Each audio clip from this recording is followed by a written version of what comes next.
All right, and it is, like I said, my pleasure to welcome Brian Hart, the Deputy Director of the Greensboro Public Library, and Cinthya Ippoliti, who is from Auraria Library in Colorado. So they are going to be talking to us today about change management, and I want to thank them both for being here and thank everyone for being here to learn from them and with them and as a part of this community. So take it away, you guys.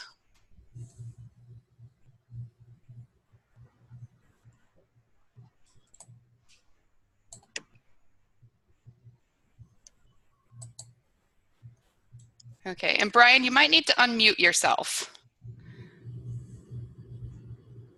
How's that? There we go, even better, even better. All right, good. So from the top. So today's webinar or discussion is titled "A Change is Going to Come." Obviously, that is a nod to Sam Cooke or the Sam Cooke song, and we will be exploring change management as an inescapable aspect of leading and supervising. I want to kind of go back to that subtitle about exploring change management because I am not necessarily an expert on the subject and I'm not going to pretend to be. However, what I hope to do, I hope to facilitate, Cinthya and I, is a discussion around change management, some of the different philosophies that I've been exposed to over the duration that I've been in the profession, and how some of those philosophies or approaches to change management have filtered in or factored in to the different initiatives that I've been a part of, or the different changes that I've been a part of. So change management defined, I particularly like this definition, a systematic approach and application of knowledge, of tools and resources to deal with change. It involves defining and adopting corporate strategies, structures, procedures, and technologies to handle changes in external conditions and the business environment. The reason why I chose this from the Society of Human Resource Management is because I like the fact that it's not just about theory, but it's about the application of knowledge, tools, and resources. Another reason why I am particularly fond of this definition of change management is because resources is pretty all-encompassing. So in addition to those strategies, structures, and procedures and technology that the definition goes on to explicitly state, I believe that resources are also those human resources, the human capital that you have in your colleagues and in your community in order to identify things that need to be changed and then create or develop strategic plans to go about implementing those changes and achieving desired results. You can go to the next slide. So I'm sorry, go back to that one. I'm sorry. Thank you. So this is another definition of change management. It is essentially everything, right? The job of management always involves regular computer speakers. I'm sorry?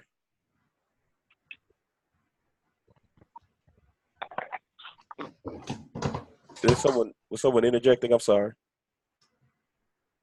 Okay. So the job of management always involves defining what changes need to be made and seeing that those changes take place. And that's essentially what management is. And I think the reason why I wanted to highlight this particular quote from All Management is Change Management from Robert Schaefer, which was originally published in the Harvard Business Review back in 2017, is because this, to me, demystifies change management. Change management is somewhat of a buzzword, a buzz phrase, and because of the way in which it's discussed, a lot of times people feel like they have to have some expertise or they have to have some certification even to really be efficient at managing change. And so I thought that this would help to kind of frame our discussion around change management as not something that is supernatural necessarily, but something that you do day in and day out as a manager. And so I thought that was just very fitting to kind of lead into a further discussion about change management. You can go to the next slide. So one of the things that I appreciate about the structure that you all have put together with these webinar series is that you have collected a lot of questions. And one of the questions specifically that I had an opportunity to review was about the appreciative inquiry model. And it kind of, the question, if I'm not mistaken, contrasted this model versus just regular or conventional problem solving. And so I'm a fan of this model and was introduced to this model as a participant in ALA's Leadership Institute last year. And it basically, for me, talks about discovery, dreaming, designing, and destiny, and emphasizes the inquiry, the question asking. And I thought that was something that is innately what we do as librarians. We champion the reference interview and always inquiring and digging deeper, and making sure that we are in pursuit of what a customer really needs. And so in the essence of change change management, you're also in pursuit of what changes need to be made and the ideals that you can achieve through the process of managing it. You can proceed. Another theory of change management, which I was introduced to, are accelerators of change.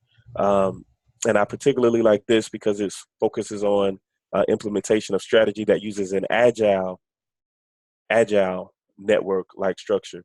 And I think in order to really be successful in change management, you definitely have to have structure and a strategy or strategies that you utilize to bring about a desired result. However, in the process, you also want to build in opportunities for engagement, build in opportunities to learn and listen and evaluate where you're going. And so the emphasis on agile is what I really appreciated about this approach by John Carter, in just talking about accelerating change and moving an organization forward specifically. And so he lists 8 or discusses 8 tenets or keys to accelerating change, and they are listed there for you. And so just to kind of expand on them a bit, building and maintaining coalition, I think, is essentially or is really key to the process, because you will need, particularly in fostering organizational change, you need people from every level, every layer of the organization to have it be sustainable and successful. There's subcultures, there's silos that exist naturally. And so the ability to engage people and bring them outside of their silos, and them also then serve as ambassadors or champions of a particular change, is really a lot of times what the success of any change or initiative will hinge on. And so the other thing that is obviously really key is communication. Making sure that you're being transparent about processes and steps, because that furthers engenders a sense of ownership and belonging to whatever the change is. And so that when people are able to be informed about a change or be informed about a need, and then also contribute to the direction of a change, then they can sometimes see themselves in that change. And that helps to eliminate feelings of being ostracized or not included as, as progress is aided or made. And the last thing that I would like to really point out here on this slide before we transition to the next, thank you, is that celebrating visible and significant short-term wins. Kind of a personal anecdote about change I will say here is that when I got married to my wife, we've been married now for about 12 years. And when we were married, my father-in-law stressed to me to celebrate the small victories, right? And obviously going from single to married life and to having kids, et cetera, we were experiencing a lot of changes. And I think what helped us in that personal venture, and also what aids me in my professional life, is to take a moment to celebrate the small victories. Can progress. Thank you. All right. And so this slide is about managing complex changes. And this I wanted to share just because I think, again, in the subtitle and even earlier, despite the fact that, yes, I believe that all management is change management, I do believe also that you have to have a structure and a plan. a vision, as my director is real keen on emphasizing here at the Greensboro Public Library. And so with that vision and with the skills and incentives and resources and an action plan, you can have success. What I appreciate about the second chart, the black and white or beige chart, as the case may be, is that it takes it a step further and also includes evaluation there at the bottom. And it says that as long as you are not missing any of these components, any of the 6 components, when you include evaluation into the mix, then you will have continuous improvement. And I think that that's the desired goal. As the saying says, it's never just the destination, but it's the journey, right? It's the process. And that's what I wanted to emphasize. One of the things I wanted to emphasize about this slide. Thank you, Cinthya.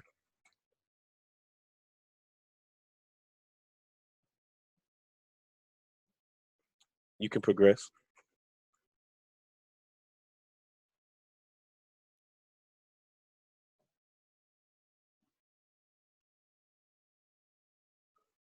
And I believe Cinthya is going to speak more about transformational change.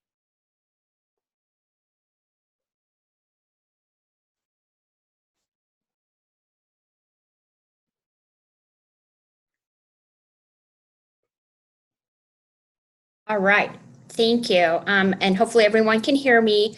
And so kind of my part of this discussion and this presentation is taking some of these things that Brian has talked about, which I think are all, and I've, in a lot of the work that I've been doing, I've run into all of these different frameworks. And then recently I've kind of run into some additional ones that I wanted to share that get me really excited as well, because they kind of have helped me start to think very differently about how I approach change management. And I think definitely understanding, appreciative inquiry and Cotter and these models is key, because that's the hard part with this. There isn't kind of one specific framework that works. You're going to find different pieces of different things that resonate and that work better for your institutional context, whatever that may be, whether you're public academic libraries, whatever, environment you find yourself in.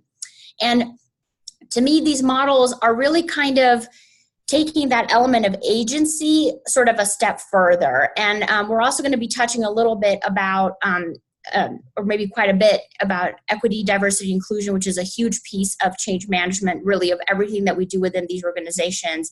And like Brian, I want to say I'm definitely not an expert, but these are just the things that I've been thinking about and reading about. And so it's more about wanting to share that. And so with this idea of transformational change, was brought about, I read some articles by Jean Bartunek where she's talking about that there's a real shift in organizational attitudes, beliefs, and cultural values. So that's that true, change has occurred. That's what she's defining as transformational, that the organization itself has become transformed. And then I ran across a fascinating article by David Dinwoody, who talks about transformational change from an ecosystem and actually an environmental perspective, which I had never really thought about before kind of putting those things together.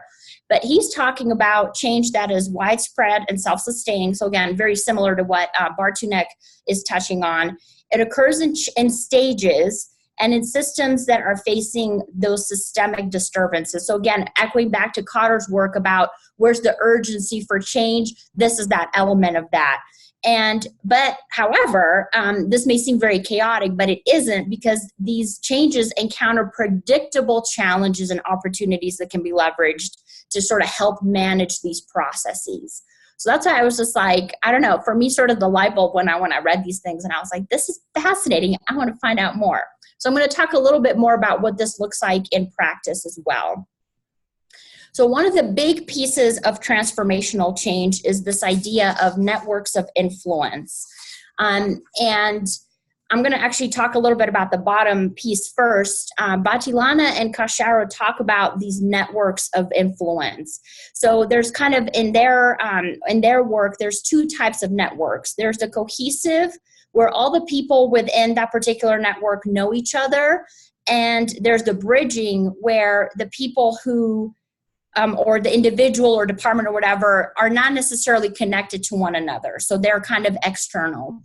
And typically the cohesive network is great to utilize if you are undergoing kind of more smaller minor changes, and the bridging is really good if you're talking about like gigantic kinds of changes.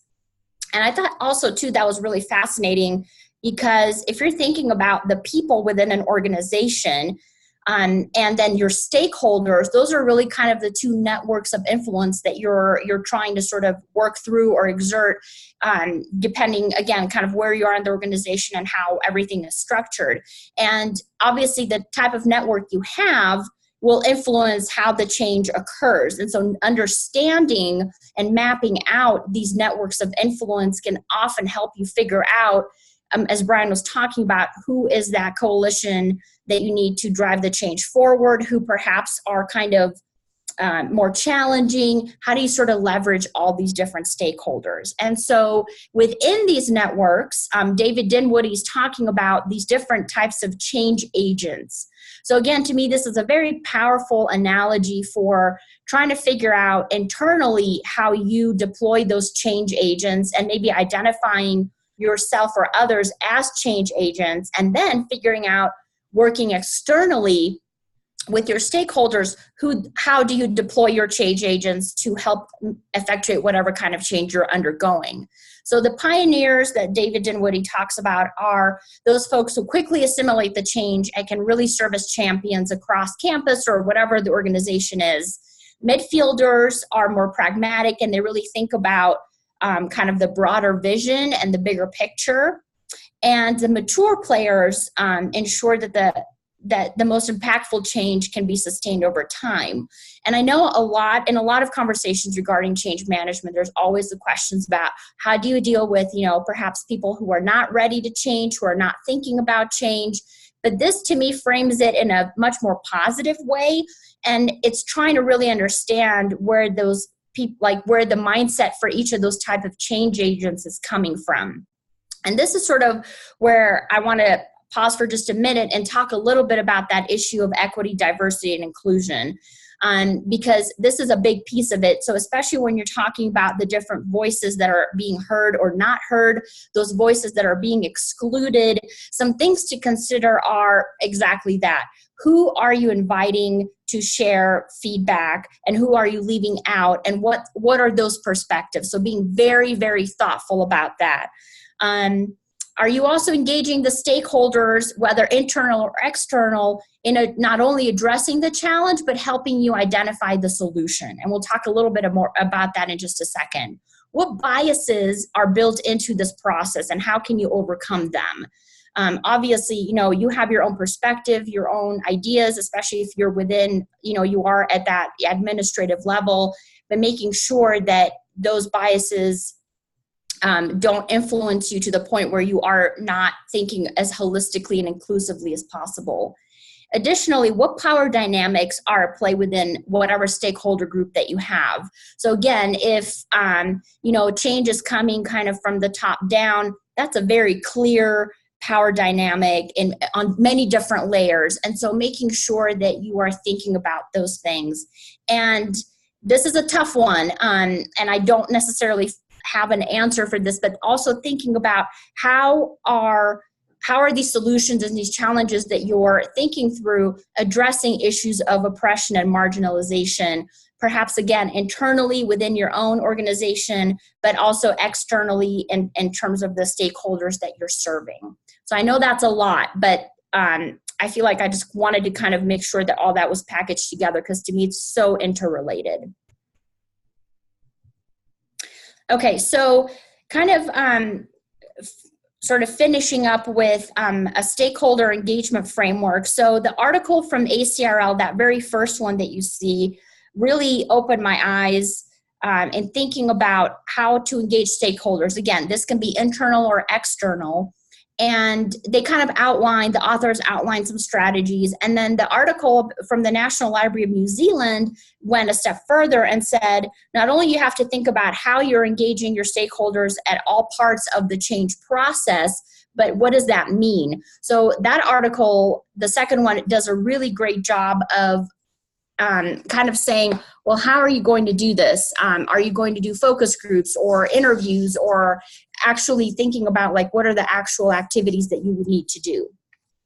Another kind of area that I've come across in that really sort of got me very interested and excited is this idea of user design and outcomes-based activities. So kind of starting with user design, Alison Carr-Kelman wrote a book about this concept called user design. Now, her kind of focus is more from the perspective of designing actual products, but I think there's a lot of applications to change management and to change theory. So her kind of, the whole crux of user design is kind of what I alluded to earlier, that you are not just including users, again, internal, external, to solicit what are the challenges, and then you go off and you develop a solution on your own without their input. You're actually allowing that user perspective to have a direct influence and a direct voice in that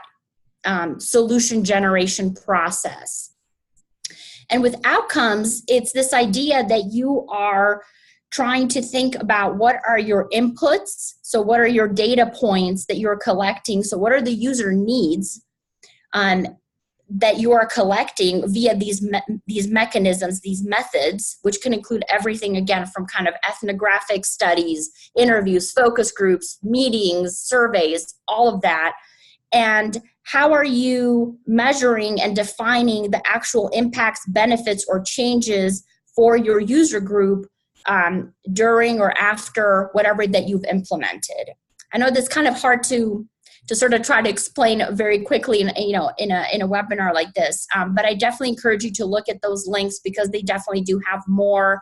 They have more information about kind of how you can effectuate this. So again, thinking about that equity, diversity, and inclusion, it's thinking about allowing the subject matter experts who are the most kind of genuine sort of voices, and thinking about, again, the power dynamics involved, who's being left out of that conversation, how are they being engaged, what biases are built into the questions that you are asking from the very beginning, and how can those be overcome or changed to, again, allow the most kind of diverse, inclusive environment possible for all of this to occur. So finally, what I wanted to talk a little bit about are two very specific kinds of models that are not, so the things I talked about before are kind of integrated throughout these processes, but these are two kind of standalone frameworks to think about. So equity-driven design comes from the Stanford School of Design, which originated design thinking, which has been talked about a lot at the national level in terms of library work. But they really take one step even back. So the first step in design thinking is building empathy for the user, for your stakeholder.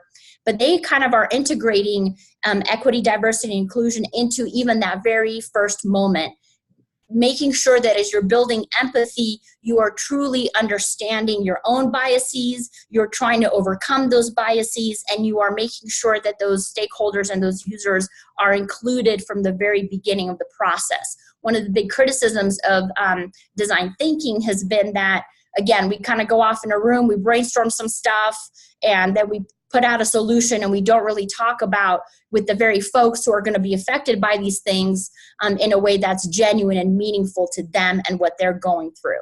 And then the second framework is that of inclusive leadership, which was came out of a study run by Deloitte, which looked at, I believe there's 6 traits of what an inclusive leader is or does.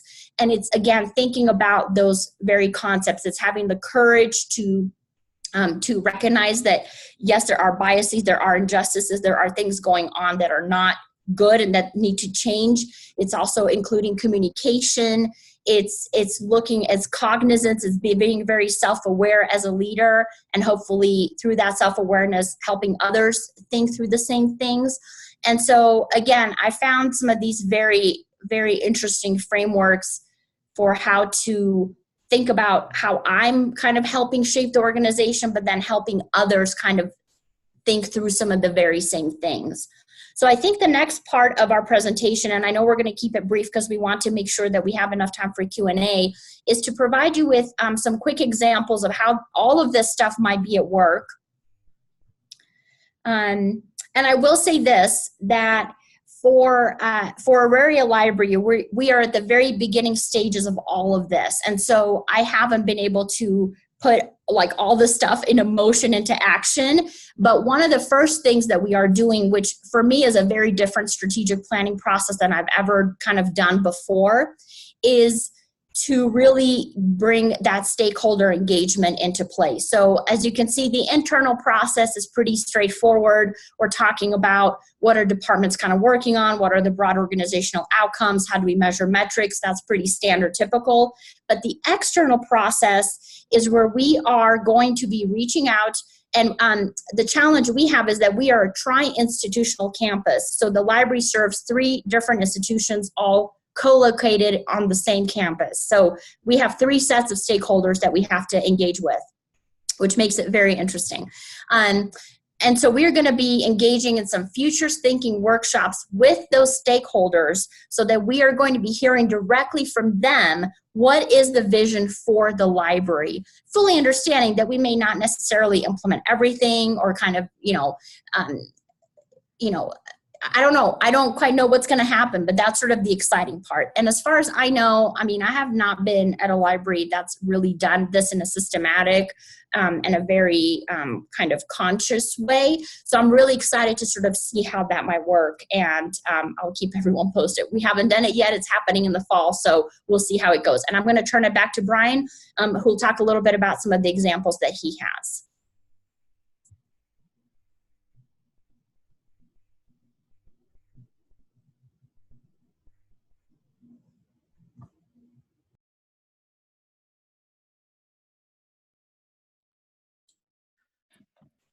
All right, Brian, I just unmuted you. I'm sorry about that.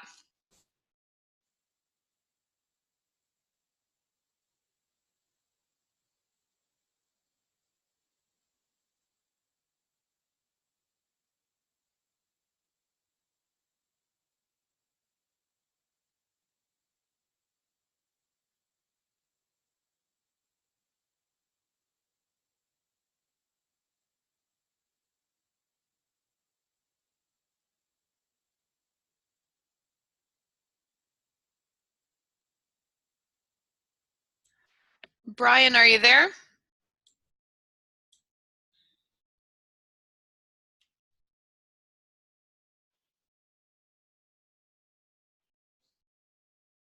I hope we didn't lose him.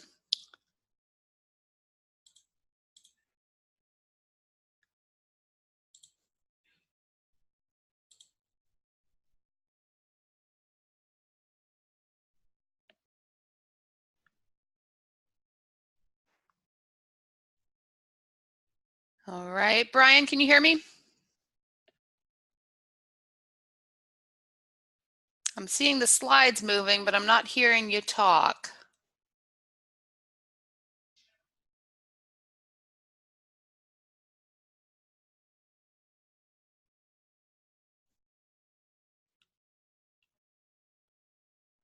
Let me, okay, I just unmuted you.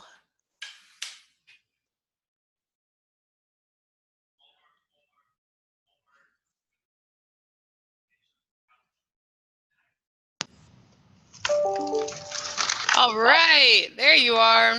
Can you hear me? Yes, we can hear you. Okay, so essentially what I was saying is that this stems from my time as the assistant director for the Middle Georgia Regional Library System in Macon, Georgia. And so what we wanted to do there, when I initially arrived there, we had a process in place or a system in place where we had a youth services coordinator who would go out to all of the branch libraries in that particular community to provide, story times weekly. And so each branch had its day. And she was the chief and primary, the lone really facilitator of, youth programs at our library system. And so we wanted to obviously grow and develop other talent that we had within our system to be able to facilitate those programs, and specifically because of a need to really be able to provide programming at a time that was conducive for the parents and the families within specific neighborhoods to be able to attend those programs. And so because we were stretching her rather thin, we needed to expand our service delivery and service model as it related to youth services, particularly since all of you are well aware youth services and libraries is such a huge driver and component of what we do day in and day out. And so that was kind of the need for this change. In addition to that, we were also in the midst of launching a relatively significant and big push or initiative called 1,000 Books Before Kindergarten, or 1K Before K, as it was affectionately called, not only in Macon, but elsewhere across the nation as well. And so building capacity to be able to program around this larger initiative also gave us the need and the push that we needed to get this change done. And so we obviously reviewed job descriptions as a part of the process. This was us being observational. And then as alluded to in the appreciative inquiry model, we asked questions. We gauge staff interest to see and identify what staff members would be interested in this, because we wanted to, incentivize it. We didn't want to mandate or require uninterested staff to perform these programs, but rather we thought it would be best if we could give those who were invested in the overall, movement for youth services and invested in their own professional development as well, because that's what we were going to be extending to them or providing them an opportunity to grow in this way. And so we, after we identified staff through surveys and through just, general conversation and meetings, we provided them with pretty comprehensive training using some of the tools provided by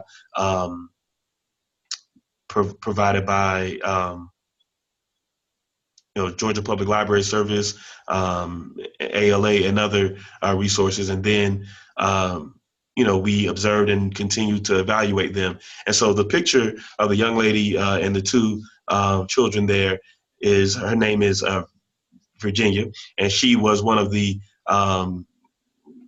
staff members who kind of answered the call and was moved to another location where she could provide, youth services, story times, and other similar or related programs. And so one of the things, or one of the products of this change is that we were able to kind of plan some succession planning or kind of embed some succession planning in the mix. And so when the former youth services coordinator retired or moved out of the system, Virginia was able to step into that slot and fill that void. And I believe that was, in large part due to the fact that she had taken advantage of this change and was agreeable to this change. But again, before I move away from this slide, I just want to emphasize that the community need and this larger initiative were of 1K before K. Those were the two anchors for this change. And so I think whenever you are strategizing or implementing any change, or you see a need for a change, I think it is imperative that we do due diligence to see what other larger initiatives or priorities, we can link our changes to, so that they can, kind of leverage some of the momentum of those priorities or established initiatives. You can move to the next slide. Thank you. And so this here, just kind of to highlight really quickly, is the Greensboro Public Library's diversity training. And so in essence, it's just the training. But the reason why I chose to highlight this as a change is because what we were venturing or hoping to accomplish through providing this training is a change in the mindset of some of our staff, but we also wanted to equip them with new strategies and new outlook, fresh outlook as to how they could continue to provide services and interact with the customers, the very diverse customer base that is here in Greensboro, where 10% or more than 10% of our population is foreign born. And so that is essentially the need for change. There was at the time that this was originally discussed, the director and one of the staff members who ultimately was a participant in the diversity training had a conversation about, some of the politically and racially charged, interactions that that staff member was having at her branch in the neighborhood, doing outreach, et cetera. And so through that conversation between the director and somebody who was on the frontline staff member, they were able to decide upon this training, this mechanism, this tool as a way to help not only individual staff members continue to make a shift and change, their approach to service in a very politically or racially charged climate, but it also helped to move the system as a whole forward in terms of our mindset and how we approach service. We partnered with another city department, the Human Relations Department, and the picture that you see of the young Black woman who's facilitating the class is the director of said Human Relations Department. And we also worked with Sarah Zutterfall, who she and a colleague of hers who's a social worker have a concept of whole person librarianship. And so she helped facilitate one of the sessions of this diversity training to help, make it relatable to libraries as well.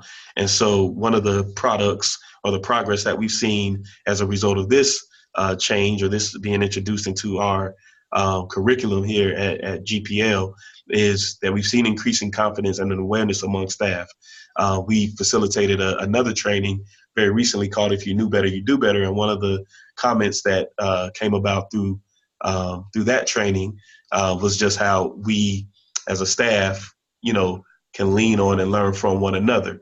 And for those of you who aren't here with us, you won't know that, but I would say that that's indicative of a change in our organization's culture, where we are, bonded together.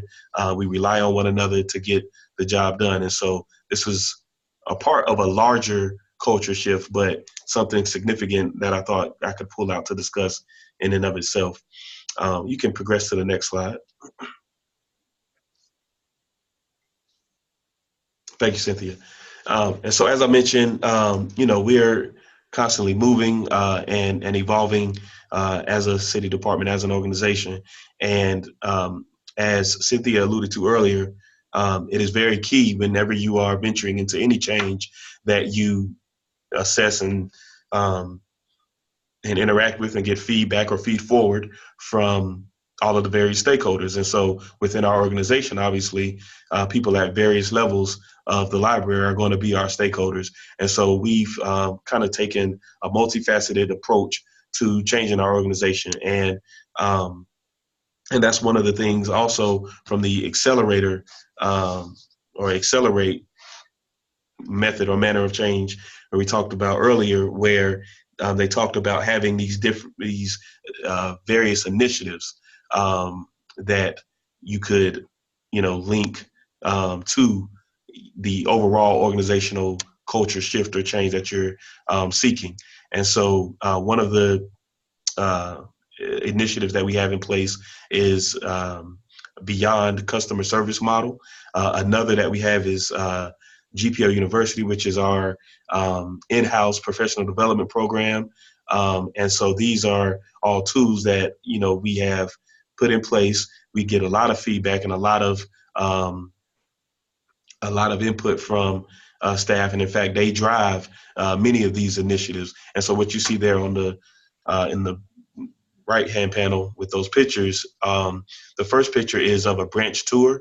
One of the things that we've done to kind of help introduce new employees to the culture and that we want to continue to develop here at GPL is a branch tour. And so they spend a day with a member of our leadership council, going around to some of the different branches, being introduced to staff, learning about different initiatives or programs or services that we have going on. And it pulls them outside of their branch and it helps them to begin to see the organization, not just through the lens of, the one branch or the one community or the one section in which they are, a part of, but it allows them to see the bigger picture. And then they also get to see how the section that they are a part of is integral to the overall delivery of services here at the library.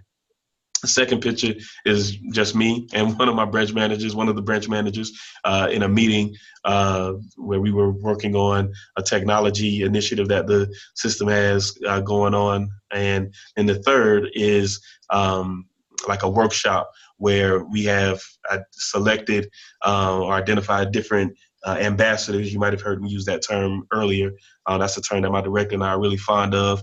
And we've appointed some ambassadors to help kind of carry certain initiatives out, not only to their colleagues, but to the customers and communities that they serve. And so that's a picture of a few of them working on a different, they're just having a discussion about our customer service model and sharing experiences. And so we pull them together periodically, probably once a quarter, to have discussions about where we are and things that are going on within their branch, and things that we're working on as an organization as well, as an entire organization. And so that's a part of the evaluation process for me, which I believe is essential if you want to have continuous success with any change. And so that concludes our very formal part of the presentation. One closing thought that I wanted to share with you all, and I hope Cinthya won't mind this, but I just kind of put this up here because I believe that with any change, as I said earlier, I think it's important to stay, flexible, elastic even, so that you can, grow and adapt and be able to embrace, or respond to internal and external factors that come about as you're moving towards whatever your end result is. And so this quote by Thomas Carlyle, I really like: go as far as you can see, and when you get there, you'll be able to see further. And so I think kind of underlying one of the undertones to that comment or that statement or quote is just that, you are, if you position yourself in a way where you are being flexible and embracing the journey rather than exclusively the desired result or goal, then I think you'll position yourself and your change for success. So I hope that helps. Thank you, Brian and Cinthya. That was awesome. So at this point, we've got about 15 minutes left, and we have a couple people monitoring the chat window. So Lex and Ginger, feel free to unmute yourselves and share those questions that are coming in via chat.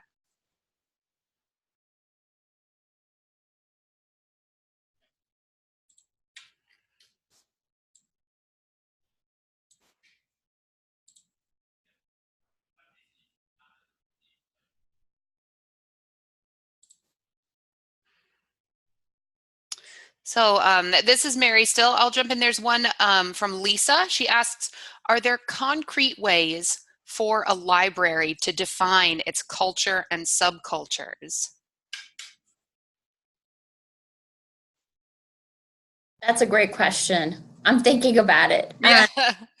That's a tough one. Brian, do you have anything? I'm thinking through it. And it looks like you're still muted, just so you know.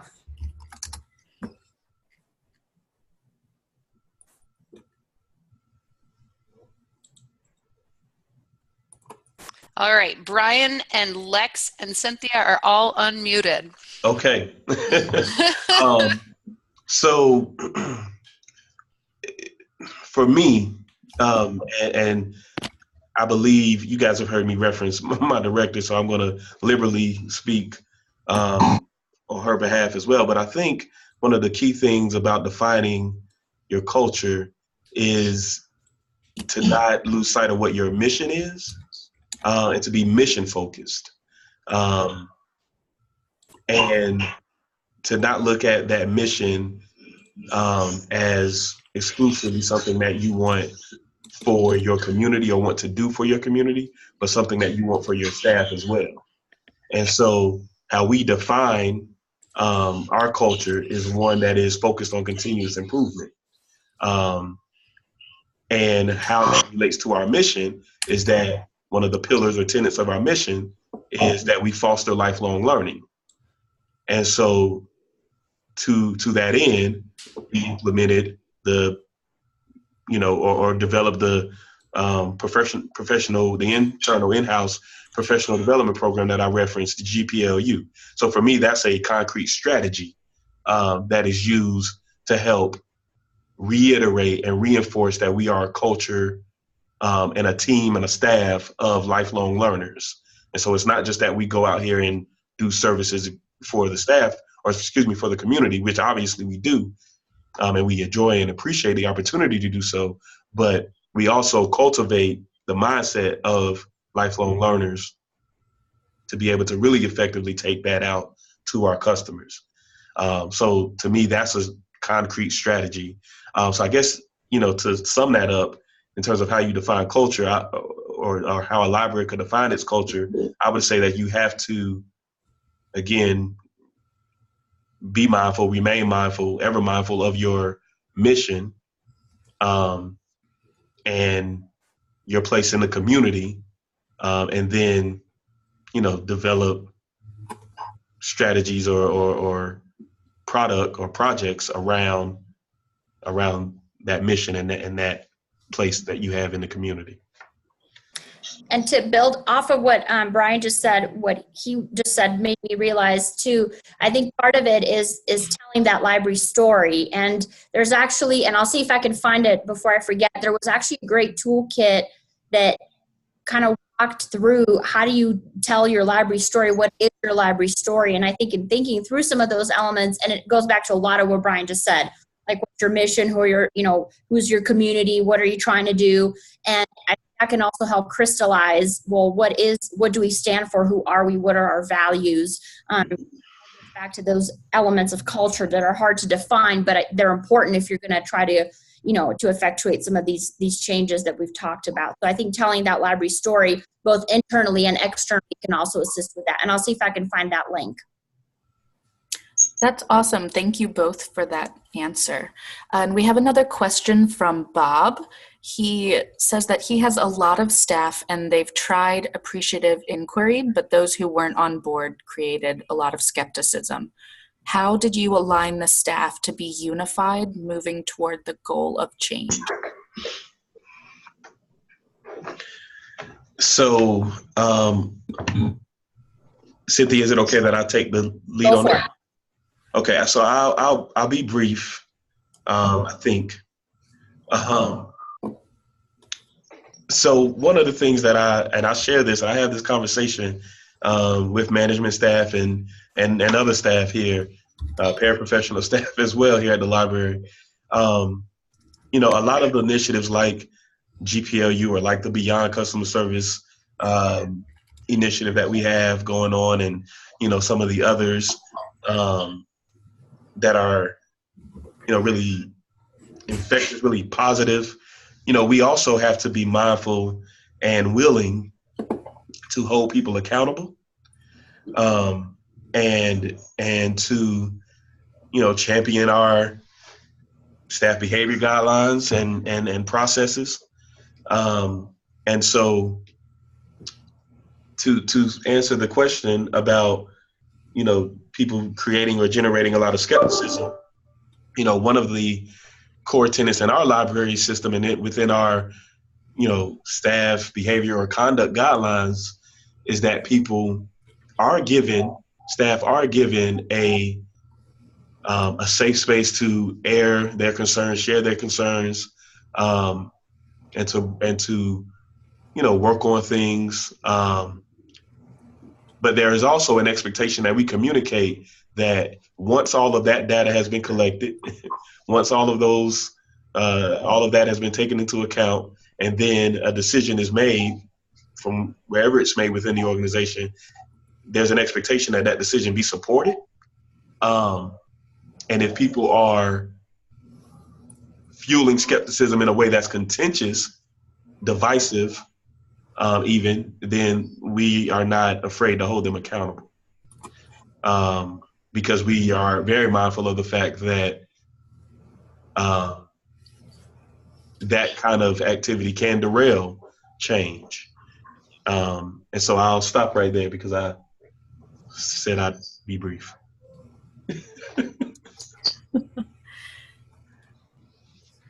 All right. Thank you, Brian. Did anyone else have any other questions? Feel free to pop those in the chat box.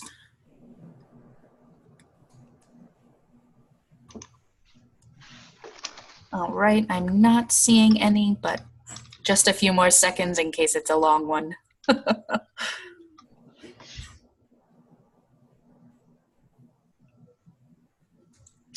And while we're waiting too, this is Mary. I'm going to go ahead and put in the chat window a link to the evaluation survey. And I promise you, we do actually read these responses, and they month to month help us plan and make sure we're doing these as smoothly and as well as possible, because we really do want them to be as useful to you all as possible. So I just put a tiny URL link. Oops, I think I just accidentally sent that to Bob. Sorry, Bob. Let me try that again, and I'll send it to everyone. All right, so there's a tiny URL link in there. That is an evaluation survey for today's chat. And the other link that I'm going to put in is a link to our YouTube channel. And so this is where we've been collecting our videos and posting them. We have a few more that we're in the process of uploading and trying to get up there. So we have more than 3, but you can subscribe to this channel if you want, and there will be monthly, we'll be adding new videos to it. So there is an evaluation link and a link to our YouTube channel in the comments. And Brian and Cinthya, there was a request for the slide deck to be shared. I don't know if that's something you want to do in the chat box or in some other manner, but I'm definitely getting the sense that we all want those links, you know. Let me go ahead and stop sharing the screen and see if I can just pop in that URL. And if not, I'll send it to you separately, but let me see if I can do that right now. Sure.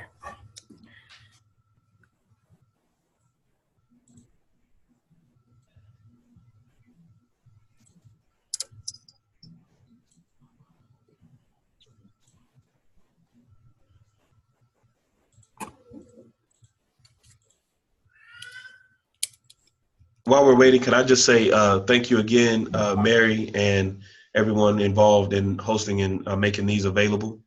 I've benefited from these forums, these webinars before, and so it was an honor to be able to participate in it. And so I thank you. Oh, we appreciate you, Brian. Thank you. And Cinthya. And Brian, I'm stealing your content. I'm gonna all the stuff you talked about and look at everything. So I'm going to, if you guys want to watch the channels for announcements too. Our next month's topic will be specifically related to fostering diverse workplaces in libraries. We have Nikat Gauss from American University who's going to be speaking to us about that. So we do have June's webinar queued up. So come back again and see what we're up to next month.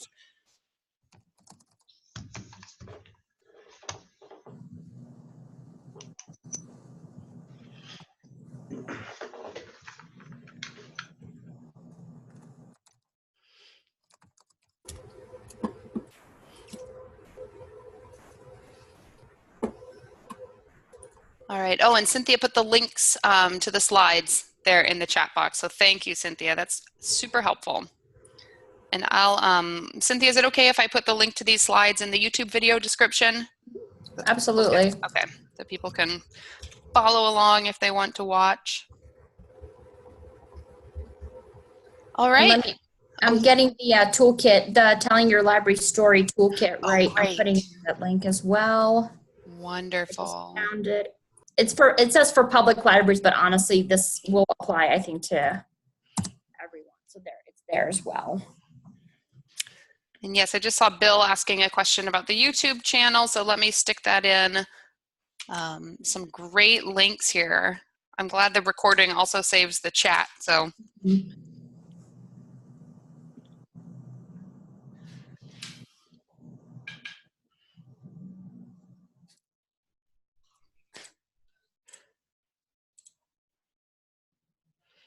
All right, thank you, Bob, for sharing that.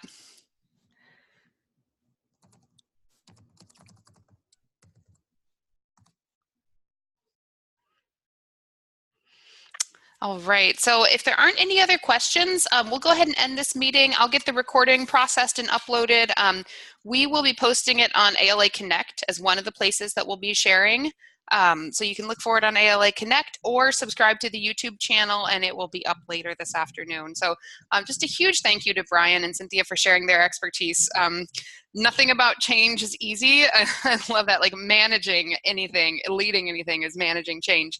You guys make it look easy, but we appreciate having the chance to learn from you. So watch the YouTube channel. Thank you to our fantastic speakers. Thanks to the committee for putting this together, and have a great day, everybody. I hope your weather is as nice as ours now, finally, after about 3 weeks of rain. So thanks, everybody. Have a great day. Thanks, Mary.